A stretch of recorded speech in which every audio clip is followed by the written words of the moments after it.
cette nouvelle vidéo, je vous invite à un nouveau voyage dans l'Antiquité avec 3 mythes qui ont traversé les siècles. Bonne relaxation.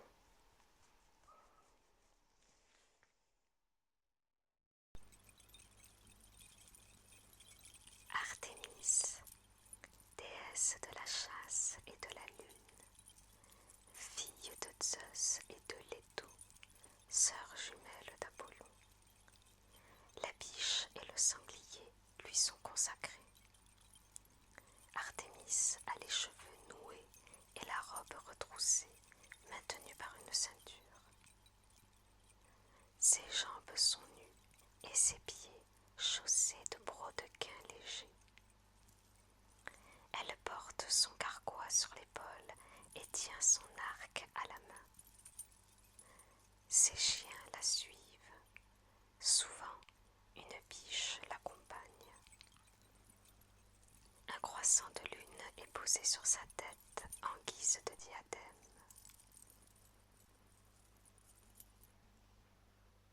Zeus s'était épris de Léto, fille de Titan, et elle attendait des jumeaux. Mais la jalouse Héra, informée de son état, demanda au serpent Python de la poursuivre et interdit à la terre de la recevoir. Si bien que la malheureuse Léto ne savait où aller pour accoucher. Parcourant la mer Égée, elle trouva finalement refuge sur l'île flottante de Délos. Là, elle donna naissance à Artémis. À peine née, celle-ci aida sa mère à accoucher de son jumeau. Léto, arc-bouté entre un palmier et un dattier, souffrit pendant 9 jours avant de mettre au monde Apollon. Artémis fut si impressionnée par les souffrances de sa mère qu'elle demanda à Zeus la permission de ne jamais se marier. Tout ce qu'elle souhaitait avoir, c'était un arc et des flèches, comme en possédait son frère Apollon, et aussi un cortège de nymphes qui l'imiterait et ne se marierait jamais, elle non plus. Zeus lui accorda ce qu'elle demandait.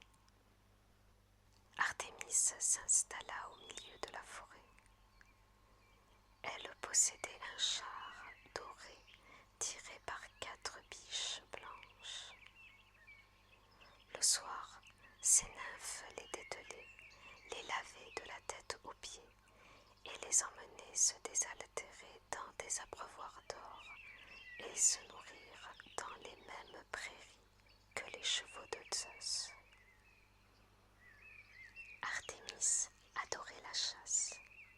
Elle protégeait les jeunes animaux, mais c'était pour mieux les poursuivre quand ils étaient devenus grands.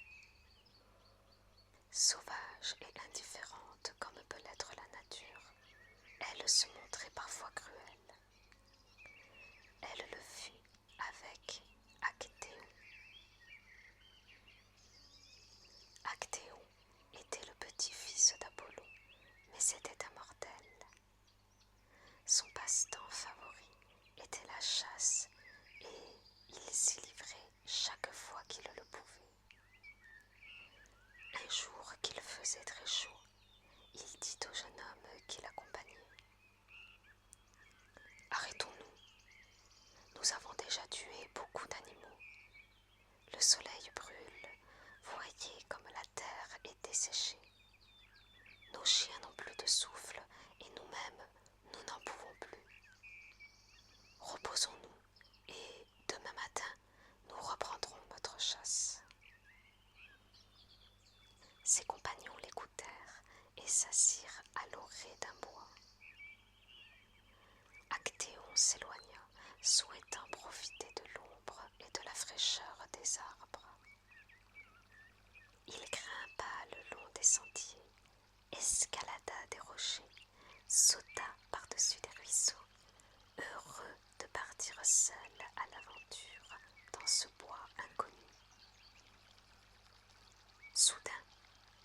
s'arrêta. Le bruissement de l'eau, des clapotis et des exclamations joyeuses poussées par des voix féminines étaient parvenues à ses oreilles. Il s'avança, piqué par la curiosité. Entre les arbres, dans un bassin à l'eau transparente, une troupe de jeunes filles s'amusait. Au milieu d'elle, les dominants de sa haute taille, se tenait une grande femme à la beauté éblouissante. Des jeunes filles puisaient de l'eau dans leurs mains et en aspergeaient son corps. D'autres lui frottaient le dos, d'autres encore peignaient sa chevelure mouillée. Actéon les regardait, immobile, retenant son souffle. Soudain, l'une des jeunes filles l'aperçut et poussa un cri. Toutes tournèrent la tête vers lui et se mirent à s'agiter, entourant de leur mieux leur maîtresse, comme pour la cacher au regard de l'inconnu. Cette dernière pivota à son tour vers le jeune homme. Elle rougit, hésita une seconde, puis lui jeta de l'eau au visage en disant « Va raconter maintenant à qui pourra t'entendre que tu as surpris Artémis dans son bain. » Aussitôt, Actéon sentit son corps se transformer. Ses jambes s'allongèrent, sa peau se recouvrit de poils, son front s'alourdit d'une ramure. Il était devenu un cerf. Ainsi transformé, il s'enfuit, le cœur plein de crainte, évitant les pierres, bondissant au-dessus des fourrés. Bientôt, il entendit des aboiements. Ses propres chiens l'avaient découvert et ils suivaient sa trace. Ils eurent tout fait de le rattraper. Ce fut ainsi qu'Actéon mourut pour avoir vu ce qu'il n'aurait pas dû voir, la déesse avec ses nymphes se délassant des fatigues de la chasse dans le bassin au milieu des bois.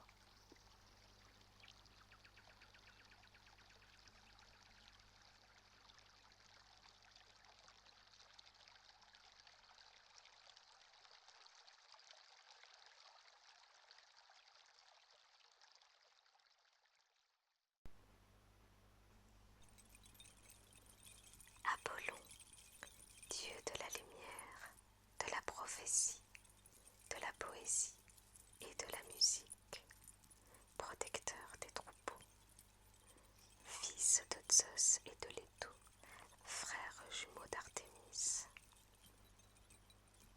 Le laurier, mais aussi le dauphin et le corbeau sont ses attributs. Apollon est beau, éternellement jeune. Il est souvent représenté nu et sans barbe, ses cheveux blonds flottant sur la nuque, ceint d'une couronne de myrte ou de laurier. Mais quand il tient à la main sa lyre et s'apprête à en jouer, il est revêtu d'une longue robe.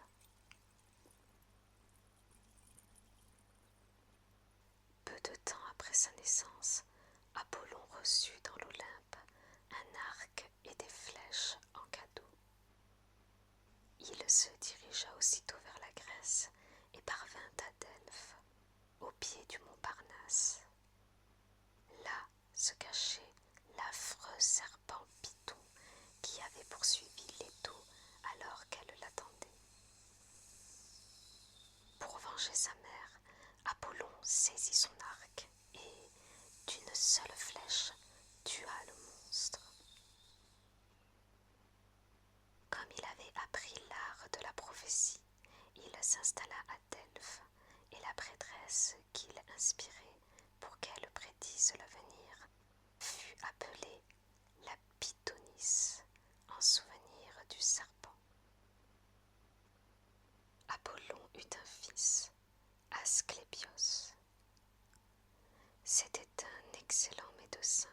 dont son père était fier.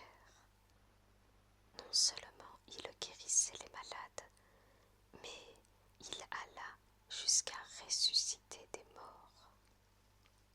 Pour Hadès, le roi des enfers, c'en était trop.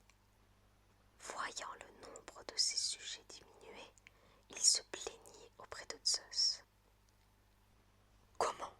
s'exclama le roi des dieux. « Ce jeune homme trouble l'ordre des choses. Il est normal que les morts cèdent la place aux vivants. » Et il foudroya l'insolent. Aussitôt, Apollon, fou de douleur et de colère, riposta en transperçant de ses flèches les cyclopes qui avaient procuré la foudre au maître du monde. Zeus ne pouvait tolérer un tel acte. Il punit le coupable en le renvoyant de l'Olympe. Pendant 1 an, Apollon devait garder les troupeaux du roi Admète en Thessalie, au nord de la Grèce. Admète traita avec beaucoup d'égard et de bienveillance le jeune dieu, qui le lui rendit bien. Toutes les femelles du troupeau royal eurent des jumeaux, ce qui doubla le nombre des bêtes. Quant aux bergers, ils apprirent, sous la direction d'Apollon, à jouer de la flûte, tandis qu'il les accompagnait avec sa lyre. Au bout d'1 an, Apollon, pardonné, retourna dans l'Olympe. Mais il n'oublia pas le roi de Thessalie, qui était devenu son ami. Admète ne tarda d'ailleurs pas à faire appel à lui. Le roi était follement tombé amoureux d'une belle princesse du voisinage, Alceste. Or, le père d'Alceste ne voulait donner sa fille en mariage qu'au prétendant capable d'atteler au même char un lion et un sanglier sauvage, et de conduire ce curieux attelage autour du champ de course.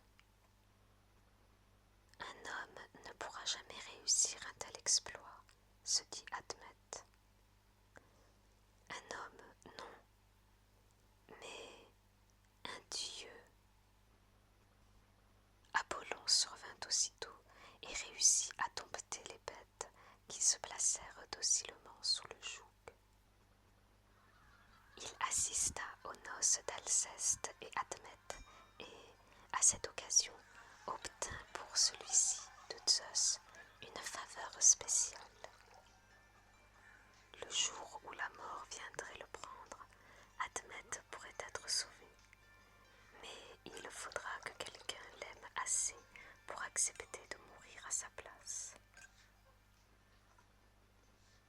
Lorsqu'Admète mourut, jeune encore, sa femme, désespérée, fit appel à Apollon. Mais le dieu immortel ne pouvait pas prendre la place de son ami. Pour ramener son mari à la vie, Alceste avala donc du poison et se retrouva aux enfers. Perséphone, la souveraine des lieux, descendit de son trône pour accueillir la jeune femme.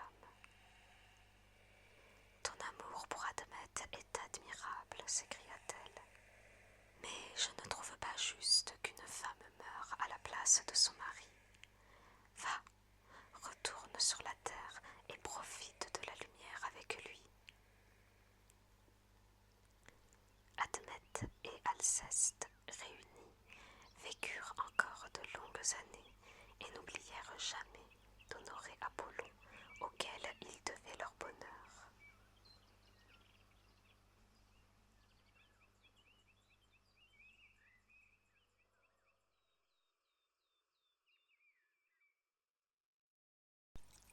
Dionysos, dieu de la vigne, du vin et du théâtre, fils de Zeus et de Sémélé.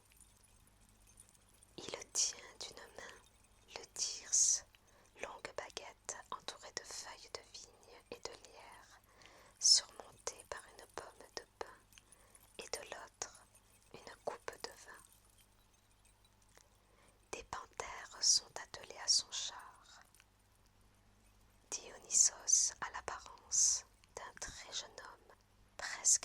ravissant.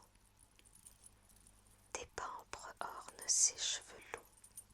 Il porte une robe à la mode orientale ou bien un manteau de pourpre. Zeus, ayant pris l'apparence d'un simple mortel, s'était fait aimer de Sémélé, princesse de Thèbes. Cette dernière attendait un enfant et en était déjà au 6e mois de grossesse quand Héra l'apprit. Aussitôt, la jalouse déesse alla trouver la jeune femme sous les traits de sa vieille nourrice afin de lui tendre un piège. « Ma fille, lui dit-elle, que sais-tu de celui qui prétend t'aimer? Peut-être est-ce un monstre déguisé? Demande-lui donc d'apparaître sous son aspect véritable. » La naïve Sémélé suivit ce conseil. Elle insista si bien auprès de Zeus qu'il finit par lui céder et apparut dans toute sa gloire, la foudre à la main. Le palais de Sémélé s'embrasa et elle mourut dans l'incendie.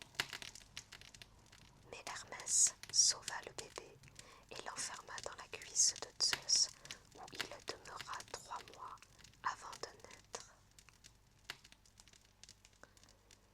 Pour échapper à la jalousie d'Héra, Dionysos fut confié à des nymphes du mont Nyssa, aux Indes.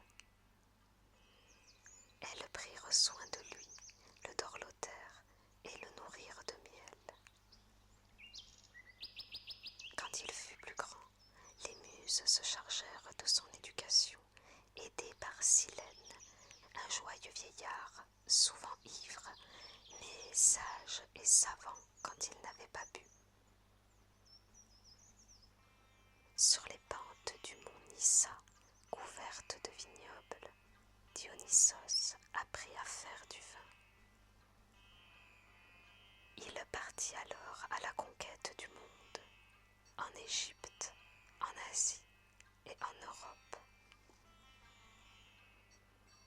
Au cours de ses voyages, il était accompagné de Silène, montée sur son âne, des satyres, ces petits dieux champêtres aux pieds de bouc, et des ménades ou bacchantes, ces nymphes échevelées vêtues de peau de bête. Tous suivaient le cortège en chantant et en dansant. Ils s'accompagnaient bruyamment de cymbales, de flûtes et de tambourins et tentaient d'entraîner tous ceux qu'ils rencontraient dans leur gaieté et leur ivresse.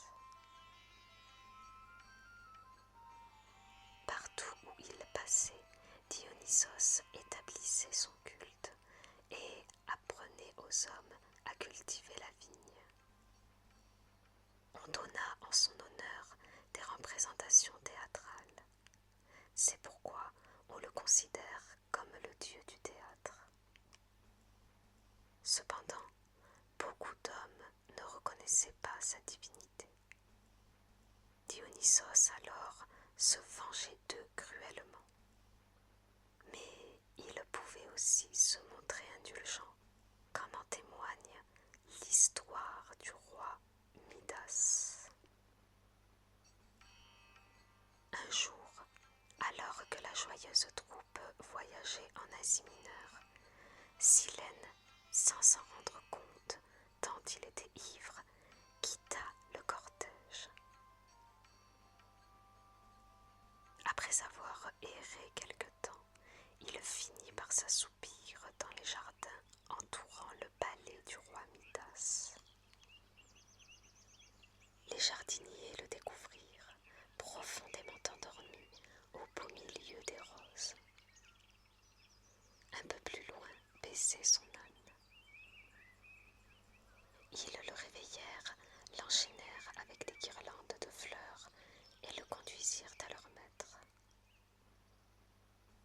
À son ventre rond, à son crâne chauve, à son gros nez rouge et surtout à son air réjoui, le roi Midas reconnut Silène. Trop heureux de rencontrer ce bon vivant, il lui offrit un festin grandiose qui dura 9 jours et 9 nuits. Au bout de ce temps, il accompagna Silène lui-même, escorté par ses gardes, jusqu'à l'endroit où se trouvait le dieu du vin. Dionysos remercia chaleureusement Midas, car la disparition de son vieux maître l'avait beaucoup inquiété. « Que souhaites-tu avoir en récompense ?» dit-il au roi. « Demande-moi ce que tu voudras. » « Eh bien, j'aimerais que tout ce que je touche se transforme en or.